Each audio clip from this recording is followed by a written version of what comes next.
오늘날 한 나라의 군대는 그야말로 예전과는 비교할 수 없는 최첨단 무기와 또 보호 장비들로 준비를 하고 전쟁을 준비하고 있지요. 얼마나 고성능의 최첨단 무기를 가지고 있느냐는 전쟁의 승패를 가를 수 있기 때문에 오늘날에 많은 국방비를 지출해서라도 군비를 확충해 나가고 있는 모습들을 보게 됩니다. 고가의 장비들 중에는 값비싼 스텔스기 같은 전투기도 있을 것이고 또 최첨단 미사일들도 있을 것입니다. 그런데 이 값으로 따지면 그런 스텔스기나 미사일과는 비교할 수 없는 그런 작은 것이지만 그러나 전쟁의 승패를 가를 수도 있는 아주 중요한 장비가 있습니다. 그것은 바로 병사의 귀에 꽂혀 있는 헤드셋입니다. 즉 본부와 통신을 할 수 있는 통신 장비입니다. 만약 이 통신이 끊어지면 아무리 최고의 무기를 갖추었다 할지라도 병사는 순식간에 고립이 되어 버립니다. 사령관의 명령을 들을 수도 없고 동료들이 어디에 있는지 또 적이 어디에서 다가오는지 알 수가 없습니다. 위급한 상황을 만나도 도움을 청할 길도 없고 함께 작전을 펼칠 수도 없게 되어집니다. 결국 통신이 두절된 병사는 모든 것을 갖추고도 아무것도 할 수 없는 무력한 존재가 되어 버립니다. 그것은 결국 전쟁의 패배로 이어질 수밖에 없지요. 오늘 우리는 행복 나눔 가을 축제를 2주 앞으로 이제 맞이하고 있습니다. 우리는 한 영혼을 주님께로 인도하기 위한 영적 전투의 최전선에 우리는 서 있는 사람들입니다. 우리가 초청하고자 하는 태신자들, 그 한 영혼 한 영혼을 마음에 품고 이 영적 싸움에서 우리는 나아가고 있는데 오늘 우리에게 정말 필요한 것이 무엇일까? 전쟁터에 나가 있는 이 군인들의 모습처럼 오늘 우리에게 무슨 최첨단의 말솜씨나 화려한 프로그램이 중요한 것이 아닙니다. 우리에게 가장 중요한 것은 우리의 사령관 되시는 하나님과의 통신선, 하나님과의 연락이 계속 끊어지지 않고 이어지는 바로 기도가 우리에게 가장 중요한 일이라는 것입니다. 오늘 우리 본문의 말씀은 우리의 영적 전투에 있어서 그리스도인이 갖추어야 될 하나님의 전신갑주에 대한 이야기 끝에 오늘 이 말씀이 우리에게 주어지고 있죠. 하나님의 전신갑주가 적을 공격할 수 있는 그런 무기라면, 그런데 이 하나님과의 통신성, 기도라고 하는 것은 우리가 적과 맞서 싸울 수 있도록 하늘로부터 힘을 공급받는 통로가 바로 이 기도, 통신선이라고 하는 거죠.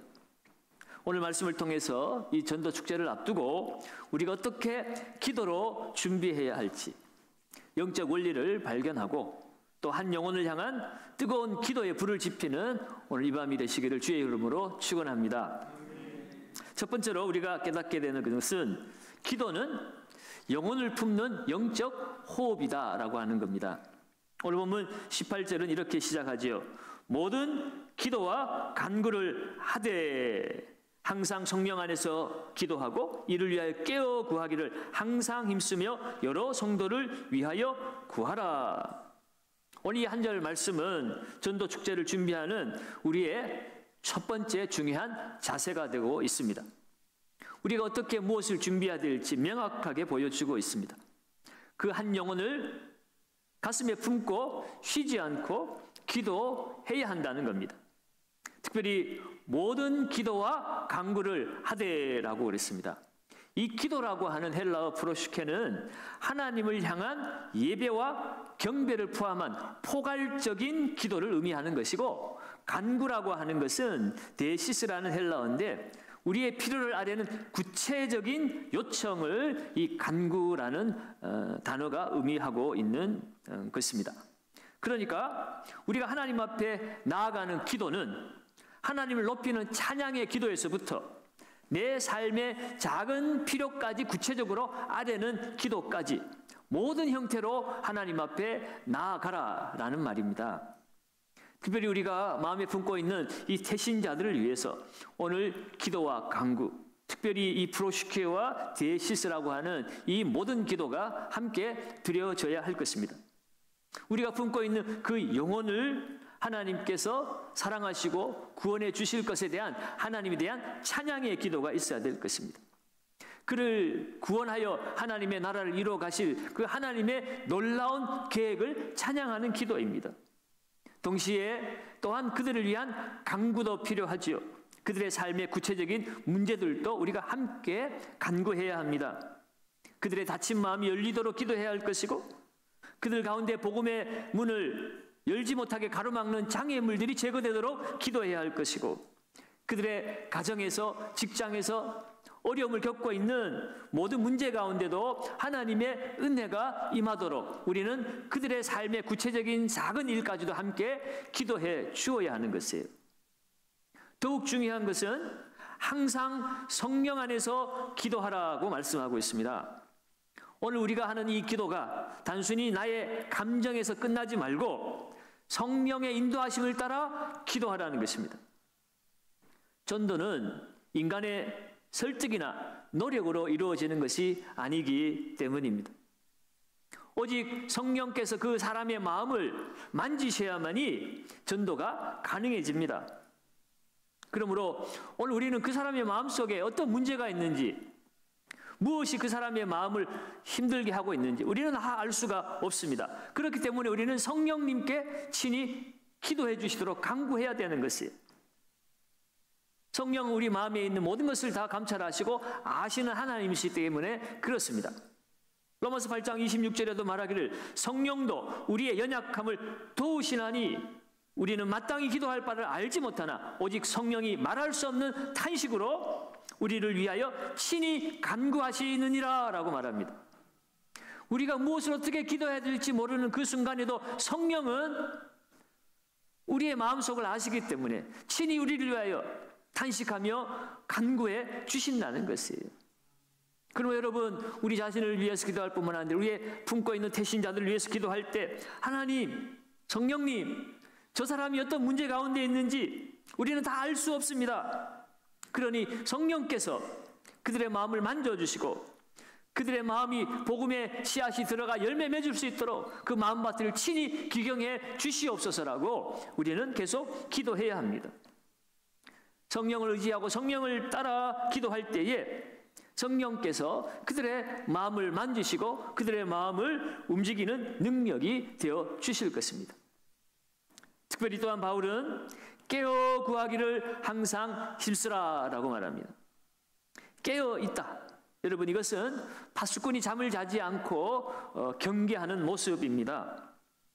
여러분, 영적 전쟁터에서 기도라고 하는 이 통신선을 놓치는 순간 마치 파수꾼이 경계에 실패하고 조는 것과 다를 바가 없습니다.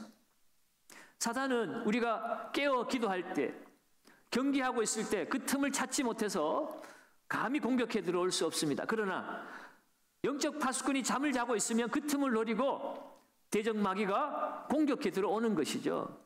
마찬가지로 우리가 깨어서 기도하고 있지 못하다면 그 틈을 타고 사단은 반드시 우리를 공격하고 우리를 넘어뜨리는 것입니다. 그래서 우리는 깨어 기도하기를, 의지적으로 기도하기를 힘써야 한다는 것이에요. 특별히 오늘 우리는 우리가 품고 있는 그 태신자들을 위한 영적 파수꾼이 되어야 합니다. 오늘 이 시간에도 함께 기도할 것이지만 여러분의 삶의 자리에서 시간이 나는 대로 여러분 우리 기도 제목, 우리 태신자 명단이 들어가 있잖아요. 그것을 보면서 함께 그 영혼이 깨어서 그 영혼을 지켜주시도록 우리는 기도하기를 힘써야 한다는 것이에요. 그리고 이 기도는 나 자신만을 위한 기도에서 멈춰서는 안 됩니다. 또 여러 성도를 위해서 기도하라, 구하라 라고 말하고 있죠.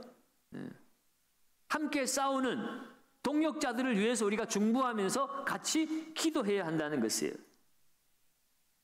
전도는 결코 혼자 하는 싸움이 아닙니다. 교회는 그리스도를 머리로 우리 성도들이 각각 지체를 이루는 한 몸이라고 그랬어요.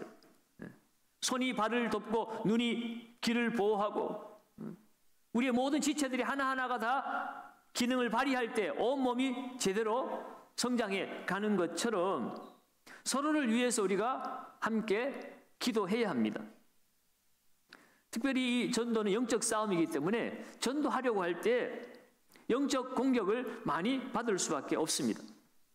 갑자기 두려움이 찾아오기도 하고 무기력해지기도 하고 사람과의 관계에 어려움을 겪기도 합니다. 때로는 거절의 상처를 경험하기도 하죠. 여러 가지 방해들이 찾아올 수밖에 없습니다. 그때 옆에서 지쳐 쓰러져가는 전우를 위해서 함께 싸우듯이 우리는 함께 동역자들을 위해서 기도로 같이 싸워 나가야 하는 것입니다.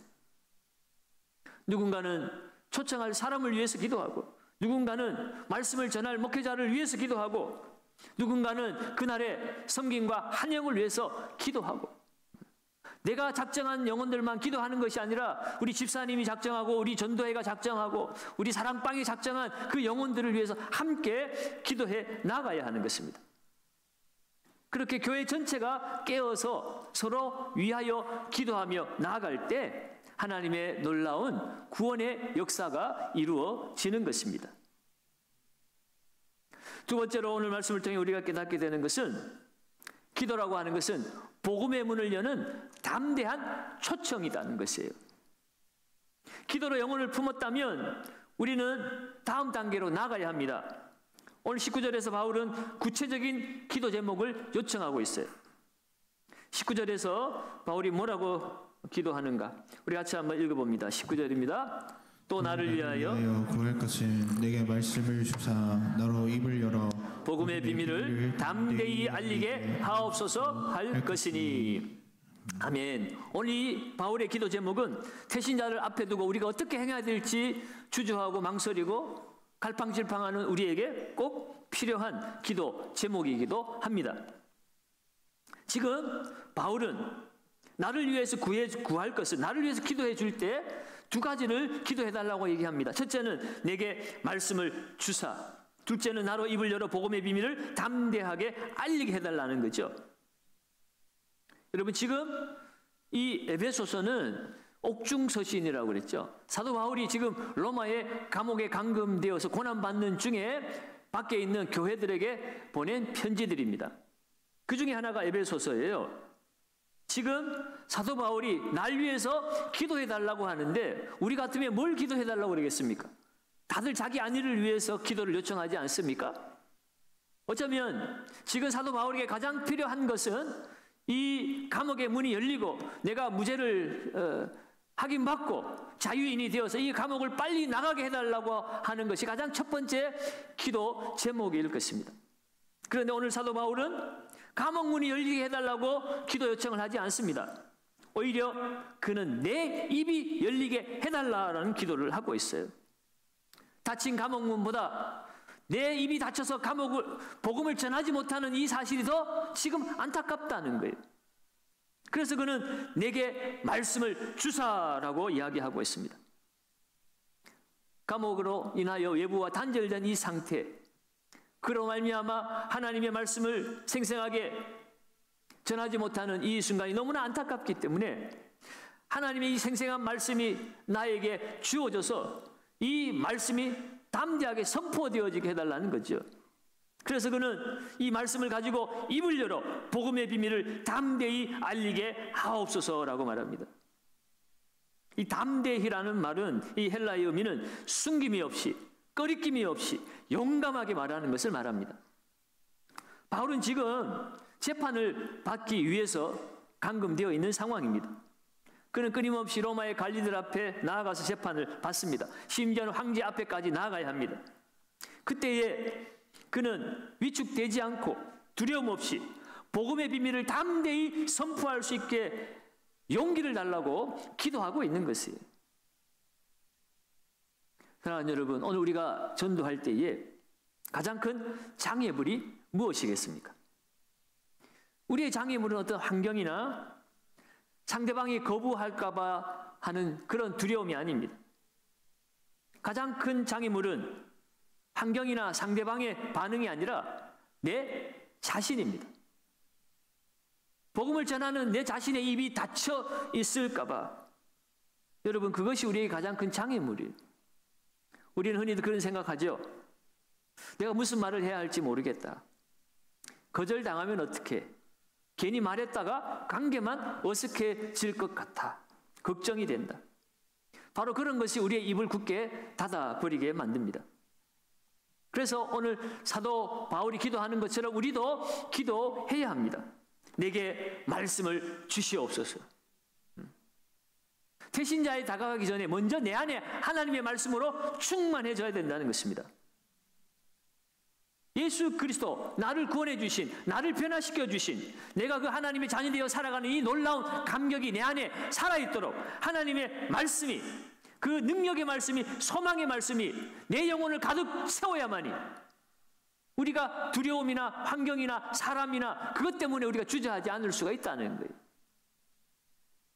하나님의 말씀이 내게 채워짐으로 말미암아 그 말씀의 은혜가, 능력이, 감격이 비로소 우리는 담대하게 복음을 전할 수 있게 우리를 이끌어 가는 것입니다. 그래서 우리도 복음의 비밀을 담대히 알리게 해달라고 기도해야 합니다. 특별히 이 담대함은 우리에게 나오는 것이 아니라 하나님으로부터 주어지는 것입니다. 이제 2주 앞으로 나가왔는데 우리 전도 대상자들에게 가서 예배당에 한번 가서 하나님 말씀 한번 들어보자. 좋은 행사가 있다더라. 유명한 분이 온대더라. 아니면 우리 함께 오랜만에 만나서 식사하면서 또 교회도 한번 갔다가 말씀도 한번 들어보고 예배도 한번 드려보자 라고 우리는 그들을 또 만나고 섬기고 초청한 일들을 해야 합니다. 그때 먼저 우리는 담대함을 주시도록 하나님 앞에 기도해야 하는 것이에요. 하나님이 주시는 이 담대함으로 부어질 때 거절에 대한 두려움보다도, 관계가 어색해질까 봐 염려하는 것보다도 하나님을 사랑하는 그 사랑의 마음이 더 가득 찰 때 우리의 입이 열려서 그들에게 다가갈 수가 있습니다. 사랑하는 여러분, 전도를 혼자 하려고 하지 마십시오. 바울도 오늘 에베소 교회 성도들에게 기도를 부탁하고 있습니다. 우리는 서로를 위해서 함께 기도하고 함께 하나님의 뜻을 이루어 가야 합니다. 오늘 이 밤에 기도할 때 내가 품은 태신자들을 위해서 기도하지만 우리 전도회 다른 집사님들이 품고 있는 그분을 위해서도 우리가 함께 기도해야 합니다. 그리고 나만이 아니라 그 집사님, 동역자 그들에게도 하나님 담대함을 주시옵소서 하고 우리는 같이 기도해야 합니다. 기도로 품고 담대함으로 나아갈 때에 마침내 사랑으로 그들을 초대할 수가 있고 그들의 마음문이 활짝 열려서 복음을 들을 수 있게 되어지는 것입니다. 뿐만 아니라 세 번째로는 기도는 나의 연약함을 넘어서 일나게 하는 능력이 바로 기도입니다. 전도를 망설이는 이유 중에 하나는 나의 연약함 때문일 것입니다. 내 삶도 엉망인데 내가 누구를 전도한다고 그래? 나는 성경도 잘 모르고 말주변도 없는데 어떻게 전도해? 지금 내 살아가는 삶의 현장이 너무 고단하고 힘들고 어려운데 내가 다른 사람까지 챙길 여유가 어디에 있어? 우리는 그런 생각을 하면서 전도는 내가 할 일이 아니라고 이야기를 합니다. 그래서 우리 스스로를 주저앉혀 버리죠. 바로 그런 우리에게 오늘 20절 말씀은 놀라운 위로와 능력이 되는 말씀입니다. 오늘 20절을 우리 한 번 더 읽어봅니다. 20절입니다. 이 일을 위하여 내가 쇠사슬의 매일 사신이 된 것을 나로 이 일에 당연히 할 말을 담대히 하게 하려 하심이라. 아멘. 이 일을 위하여 내가 어떻게 되었다고요? 쇠사슬의 매인 무엇이 되었습니까? 사신이 된 것은, 여러분 이 사신은 앰베서더, 대사를 말하는 거예요. 한 나라의 대통령을 대리하여서 다른 나라에 가서 그 나라의 그 국익을 위하여 대표성을 가지고 일하는 사람이 대사입니다. 영예로운 자리입니다. 아무나 할 수 없는 일이 바로 이 대사라는 거예요. 사도 바울은 하나님 나라의 대사로 지금 일하고 있는 사람입니다. 그런데 역설적이게도 그 영광스러운 대사의 직분인데 어떤 대사입니까? 쇠사슬의 메인 대사가 되었다는 거예요. 지금 그 영광스러운 직분을 가진 대사가 쇠사슬에 매여 있다는 것입니다. 세상적인 눈으로 보면 이 쇠사슬에 매였다는 것은 부끄러운 일입니다. 무능력의 상징입니다. 실패자의 상징입니다. 죄수가 되어서 지금 쇠사슬에 묶여 있다는 거잖아요. 그런데 사도 바울은 이 쇠사슬에 묶여 있다는 이 사실을 부끄러워하지 않습니다. 오히려 그는 이러한 자신의 연약함, 그리고 자신이 겪고 있는 이 고난, 이것이 오히려 복음을 전하는 일에 가장 강력한 하나님의 살아계심의 능력이 된다고 말하는 것입니다. 전도는 사람의 힘으로 하는 것이 아니라 하나님의 능력으로 하는 것이라는 거예요. 사람의 힘으로 한다면 실패자의 상징, 무능력의 상징, 쇠사슬의 메인 자가 뭔 자격이 있다고, 뭔 자랑거리라고 나아가서 복음을 전한다는 거예요. 니나 잘해라, 죄수 주제에. 돈도 못 벌고 감옥에 갇혀가지고 제대로 가족도 부양하지 못하고 그런 주제에 뭔 복음을 전하냐 라고 말할 수도 있죠. 그 세상 사람들이 바라보는 관점이고 세상이 가져다 주는 생각입니다. 그러나 사도 바울은 그것을 부끄러워하지 않습니다. 복음은 자유롭습니다. 내 몸은 묶여 있을지라도 기도하는 그 영혼은 전혀 묶이지 않습니다. 복음은 그 쇠사슬을 넘어서서 더욱 힘있게 증거되기 때문입니다. 사도 바울은 오히려 그 시대 안에 있는 고관들에게 또 장교들에게 담대하게 복음을 전했습니다. 그것이 더 큰 복음의 능력으로 로마 복음화에 사용되어지게 되어졌지요. 사랑하는 여러분, 오늘 우리를 주저하게 만들고 우리를 주저앉게 만드는, 우리를 묶고 있는 쇠사슬은 없습니까? 지금 내가 겪고 있는 질병이나 경제적인 어려움이나 관계의 아픔이나 해결되지 않는 문제들, 그것이 우리의 쇠사슬일 수도 있습니다. 그런데 그 쇠사슬 때문에 우리가 부끄러워하고 내 주제에 내가 뭐 잘났다고 가서 내가 믿는 하나님 너도 믿었으면 좋겠다고 내가 어떻게 감히 말하느냐라고 우리는 생각할 수 있습니다. 그러나 여러분, 그것 때문에 우리가 전도하지 못하는 것이 아니에요. 하나님은 오히려 우리의 그 연약함을 사용하시기를 원하신다는 것이에요. 우리가 완벽해서 전도하는 사람은 없습니다. 내가 연약하고 부족하기에, 그런 연약하고 부족한 나도 하나님이 만나주셨다. 그것이 복음 아니겠어요? 아무 문제 없고 세상에서 잘 나가는 사람들, 그들만 하나님이 구원해 주셨다라면 우리가 어떻게 복음 전하겠습니까? 그것이 복음이겠습니까? 잘난 사람들이 편안하게 살고 잘 되는 것은 그건 너무나 당연한 일이죠. 나같이 연약하고 부족하고 여전히 죄 가운데 있는 사람일지라도 하나님의 사랑으로, 은혜로 나를 불러주시고 나를 구원해 주셨다. 그래서 우리는 그들에게 오히려 잔증거리가 되어야 되는 거예요. 내가 이렇게 힘들고 어려운 정말 이 쇠사슬에 묶인 것 같은 삶을 살지라도 내가 소망을 잃어버리지 않고 내가 용기를 내어 살아갈 수 있는 이유는 바로 복음 때문이라는 거예요. 돈이 없어도, 건강을 잃었어도 이 복음이 나를 살리고 있다는 것이에요. 그것을 우리가 보여주고 증거하는 것이 전도이지, 예수 믿으면 너도 나처럼 부자 될 수 있어, 예수 믿으면 너도 나처럼 아무 문제 없이 건강하게 오래 살 수 있어, 여러분 그것은 거짓말이에요. 거짓말이에요. 오래 살 수도 있고 부자 될 수도 있습니다. 그러나 그것이 복음이 추구하는 목적이 아니에요. 부자와 오래 삶과 건강과 상관없이 하나님의 생명이 우리에게 부어지는 것이 복음입니다. 오히려 오랜 투병 생활에 지친 우리 성도들의 모습이 이 세상에서 똑같은 상황 가운데 고통하고 아파하는 환자들에게, 어려움을 겪고 있는 자들에게 복음이 될 수 있고 소망이 될 수 있습니다. 그들을 통하여 진정한 사랑과 위로를 받을 수 있죠. 멀쩡한 사람이 오랫동안 고통하고 아파하고 투병생활 하는 사람한테 가서 아무리 위로한들 그게 위로가 되겠습니까?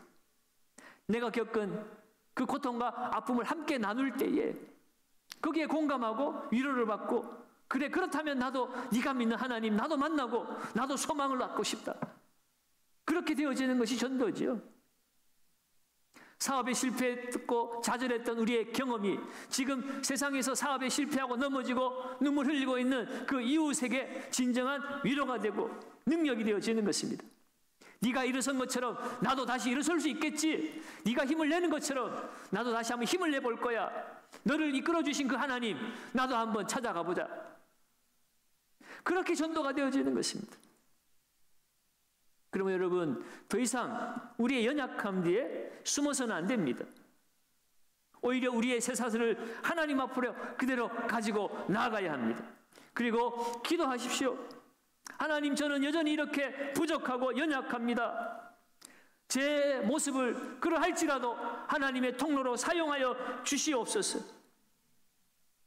내가 그 영혼을 하나님께로 이끌어가는 복음의 다리가 되기를 원합니다. 그렇게 우리가 기도할 때에 하나님은 우리의 약점을 오히려 강점으로 바꾸어 주실 것이에요. 이것이 나의 간증이요. 우리의 삶이 간증이 되고 소망이 되어지는 것입니다. 우리는 움직이는 그리스도의 향기고 편지입니다. 전도 축제가 2주일 조금 남았습니다. 이 영적 전투는 프로그램이나 이벤트에 달려 있지 않습니다. 자두라고 하는 옛날에 잘 나갔던 유명한 가수가 오니까 이번에 사람들이 좀 변화되겠구나, 사람들 많이 오겠구나.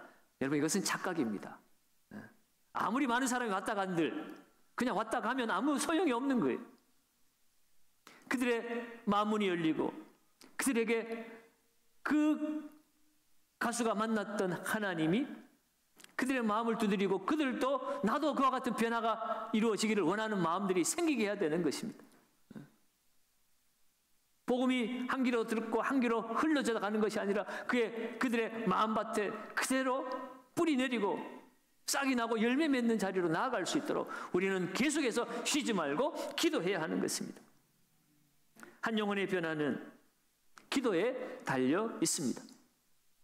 그러면 여러분, 오늘 이 시간 이후부터 남은 시간 동안 그 태신자들을 마음에 품고 계속해서 기도하시기 바랍니다. 기도는 영적 호흡입니다. 기도는 멈추어서는 안 되는 것이에요. 또한 거절에 대한 두려움을 벗어던지고 하나님의 사랑으로 초청할 수 있는 하늘의 담대함을 내게 주시옵소서라고 기도하시기 바랍니다. 뿐만 아니라 나의 연약함이 복음을 가로막는 장애물이 아니라 오히려 복음을 전하는 통로가 되게 하여 주옵소서라고 기도하시기 바랍니다. 정전터에서 통신이 두절되면 죽은 목숨이나 마찬가지인 것처럼 영적 전투를 치르는 우리에게 이 기도라고 하는 하나님과의 통신선이 끊어져서는 우리는 아무것도 할 수가 없습니다. 오늘부터 남은 2주 동안 기도로 한 영혼을 품으시기를 바라고, 기도로 그 복음을 전할 수 있는 담대함을 주시기를 기도하시기를 바라고, 우리의 삶이 복음의 산 증인이 되어서 함께 위대한 하늘의 승리를 경험하는 저와 여러분들 되시기를 예수님의 이름으로 축원합니다.